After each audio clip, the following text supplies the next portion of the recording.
सभी किसान साथियों को नमस्कार। मैं आशुतोष शर्मा आपका हार्दिक स्वागत करता हूं खेती के जादूगर यूट्यूब चैनल पर। आज हम चर्चा करने जा रहे हैं गेहूं की फसल में पीलापन किन कारणों से आता है।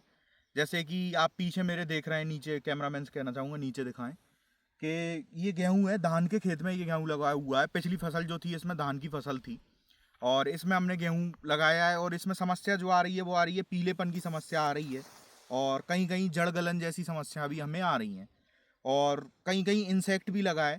तो ये किन कारणों से होता है, पीलापन किन कारणों से आता है, आज हम उस बारे में जानेंगे। इसके मुख्य 3 कारण होते हैं वैसे, जिन कारणों से पीलापन आता है। पहला कारण होता है जड़ में कीट और बीमारी का लग जाना, जैसे कि नेमाटोड का लग जाना, दीमक का लग जाना या जड़ माहू का लग जाना। आगे हम इस वीडियो में जानेंगे कि अगर आपकी फसल में कोई बीमारी लग रही है तो हम उसका उपचार कैसे कर सकते हैं। दूसरा कारण जो होता है पीलापन आने का वो होता है खाद की कमी। अगर सही समय पर हम हमारी फसल में खाद की मात्रा नहीं दे पाए हैं या किसी सूक्ष्म पोषक तत्व की कमी हो रही है तो उसके कारण भी हमारी गेहूं की फसल में पीलापन आता है। जैसे कि नाइट्रोजन की वजह से पीलापन आ सकता है, zinc, manganese, magnesium, sulphur, iron पोषक तत्वों की वजह से ही पीलापन आता है।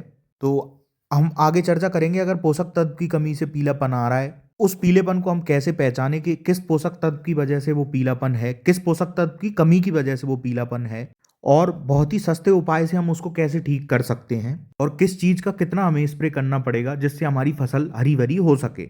और तीसरा जो एक मुख्य कारण होता है वो होता है हर्बिसाइड का डोज, शाकनाशी का डोज। अगर थोड़ा बहुत डोज खरपतवार नाशक का ज़्यादा डल जाता है, शाकनाशी का ज़्यादा डल जाता है, तो उसके कारण भी हमारी गेहूं की फसल में पीलापन आ सकता है। तो उस पीलेपन को हम कैसे ठीक कर सकते हैं उसके बारे में भी आज हम चर्चा करेंगे। और कभी कभी पीलापन ज़्यादा पानी भराव के कारण भी आने लगता है, जड़ गलन जैसी समस्याएं हमारी फसल में होने लगती हैं, तो उसके बारे में भी हम चर्चा करेंगे कि उसको हम ठीक कैसे कर सकते हैं। चलिए शुरू करते हैं। अब सबसे पहले हम चर्चा करेंगे अगर किसी कीट और रोग के कारण हमारी फसल में पीलापन आ रहा है तो उसको हम कैसे पहचानें। कभी कभी क्या होता है खाद डालने के बाद भी हमारी फसल से पीलापन नहीं जाता, तो इसका एक मुख्य कारण जमीन के अंदर छिपे कीट और बीमारियां भी हो सकते हैं। आज हम जानेंगे कि हम इनकी पहचान कैसे कर सकते हैं। सबसे पहले हम चर्चा करेंगे जड़ माहू रूट एफिड के बारे में।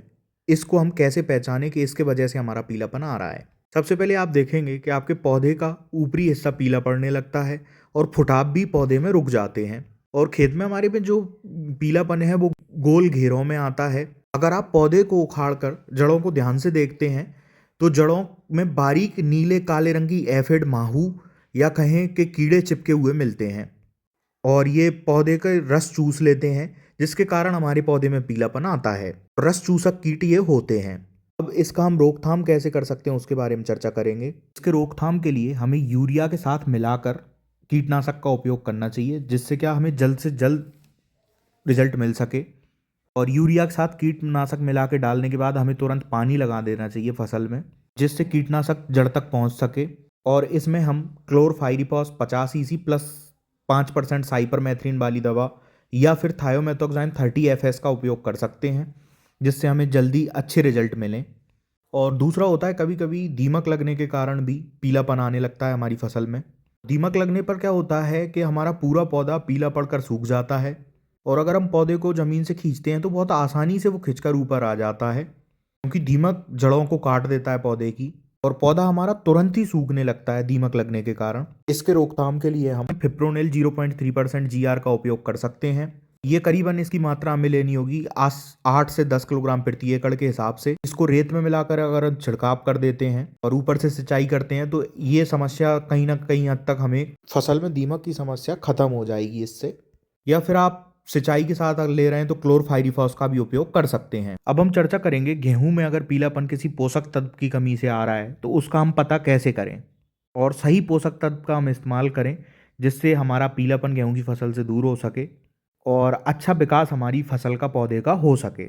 चर्चा करेंगे जैसे कि हमारी फसल में नाइट्रोजन की कमी हो जाती है तो उसके कारण भी हमारी गेहूं की फसल में पीलापन आता है कि सही समय पे हम यूरिया का छिड़काव नहीं कर पाते हैं। यह यूरिया कई किसान भाइयों को मिल नहीं रहा है तो वो सही मात्रा में यूरिया नहीं डाल पाए अपनी ज़मीन में, तो उसके कारण भी गेहूं की फसल में पीलापन आने लगता है। तो इसके लक्षण हम कैसे पहचानें। अगर नाइट्रोजन की कमी होती है तो पीलापन सबसे पहले पुरानी पत्तियों पे आता है, नीचे वाली पत्तियों पे पीलापन आता है।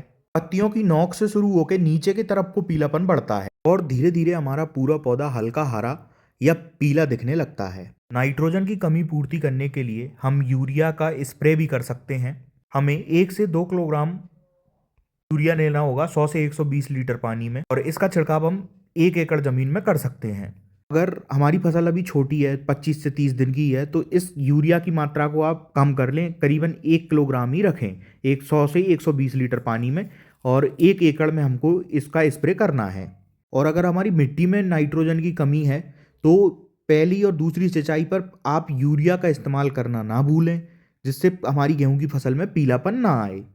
अब हम चर्चा करेंगे कि अगर जिंक की कमी से हमारी गेहूं की फसल में पीलापन आ रहा है तो हम उसको कैसे पहचान सकते हैं।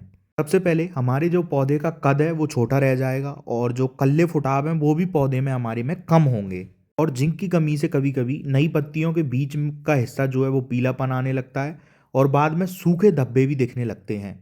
और कभी क्लोरोसिस जैसी समस्या भी हमें लगती है। नई और बीच की पत्तियां जो होती हैं उन पर हल्के हरे या नीले रंग के धब्बे बनते हैं, और वो धीरे धीरे समय के साथ भूरे और सफ़ेद होने लगते हैं। कभी कभी पत्तियों पे धारियां भी बनने लगती हैं, सफ़ेद रंग की और पीली रंग की। और फसल में कम फुटाव जैसी समस्याएं भी हमें देखने को मिलती हैं जिंक की कमी से। अगर हमारी फसल में जिंक की कमी हो रही है तो हम इसको कैसे ठीक कर सकते हैं। तो इसको ठीक करने के लिए हमें 500 ग्राम जिंक सल्फेट लेनी होगी 21% वाली, करीबन 100 लीटर पानी में।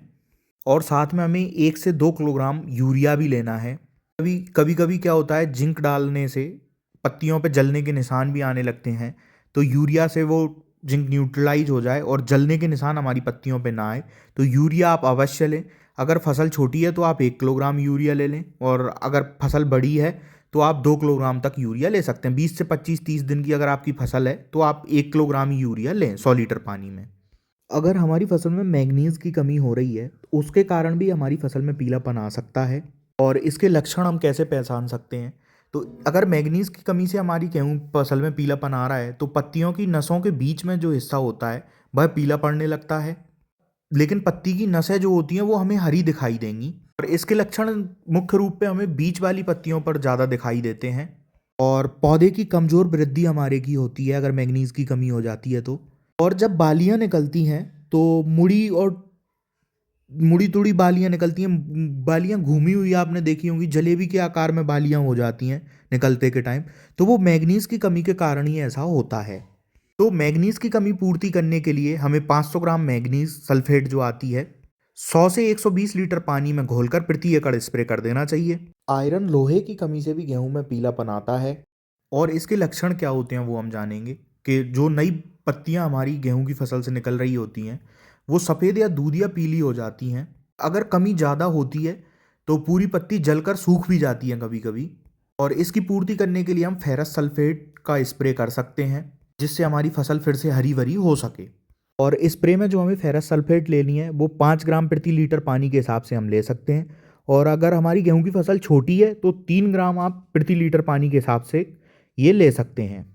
अब हम बात करेंगे कि अगर मैग्नीशियम की कमी से हमारी फसल में पीलापन आ रहा है तो उसको हम कैसे जान सकते हैं, उसके क्या लक्षण होते हैं। सबसे पहले पुरानी जो पत्तियां होती हैं उनके किनारे तो हरे रहते हैं, लेकिन बीच का हिस्सा पीला पड़ने लगता है। पत्तियों पर धारियां या लकीर कभी कभी देखी जाती हैं, और जैसे जैसे कमी बढ़ती है नए पत्ते भी हमारे पीले दिखने लगते हैं, खुल नहीं पाते हैं, मुड़े हुए निकलते हैं, मुड़े हुए दिखाई देते हैं मतलब हमें। मैग्नीशियम की कमी पूर्ति करने के लिए हमें 500 ग्राम मैग्नीशियम सल्फेट 120 से 150 लीटर पानी प्रति एकड़ में हम स्प्रे इसका कर सकते हैं, जिससे हमारी फसल दोबारा हरी भरी स्वस्थ बन सके। तो हम बात करेंगे कि स्प्रे करते समय हमें किन चीज़ों का मुख्य रूप से ध्यान रखना चाहिए। सबसे पहले पानी की मात्रा। प्रति एकड़ आप सही पानी की मात्रा लें, सही मात्रा में आप खाद का स्प्रे करें। अगर ज़्यादा मात्रा हम डाल देंगे तो पत्तियां जलने जैसी समस्याएं हमें देखने को मिलेंगी। हाँ भाई, सही मात्रा में खाद का और सही मात्रा में जो भी दवा इस्तेमाल कर रहे हैं उसका सही मात्रा में उपयोग करें। और स्प्रे करने का समय क्या होना चाहिए, स्प्रे तब करें जब धूप खिली हो और पत्तियों पर ओस ना हो, जिससे हमारी दवा अच्छे से काम कर सके। और हमें सावधानी क्या क्या बरतनी चाहिए, तो सबसे पहले आप ये देख लें कि पीलापन किस कारण से आ रहा है। अगर पोषक तत्व की कमी से पीलापन आ रहा है तो हमें उसी पोषक तत्व का स्प्रे करना है जिसकी कमी से वो पीलापन आ रहा है। अगर पीलापन हमारी जड़ माहू की वजह से आ रहा है तो हमें सिर्फ उसी की दवा स्प्रे करनी है या यूरिया के साथ डालनी है, जिससे हमें उसका रोकथाम मिल सके, तो जिससे हमारा खर्चा भी कम हो और सही समय पे समस्या का निवारण भी हमारा हो सके। और जब भी आपको खेत में पीलापन दिखे तो सीधा स्प्रे ना करें, सबसे पहले जड़ उखाड़ कर देखें कहीं दीमक माहू तो नहीं लग रहा, और मिट्टी में नमी देखें कहीं ज्यादा पानी देने से पीलापन तो नहीं आ रहा, और पत्तियों का पैटर्न देखें कि किस पैटर्न में पत्तियों पे पीलापन आ रहा है, पीलापन नई पत्तियों पर आ रहा है या पुरानी पत्तियों पर आ रहा है।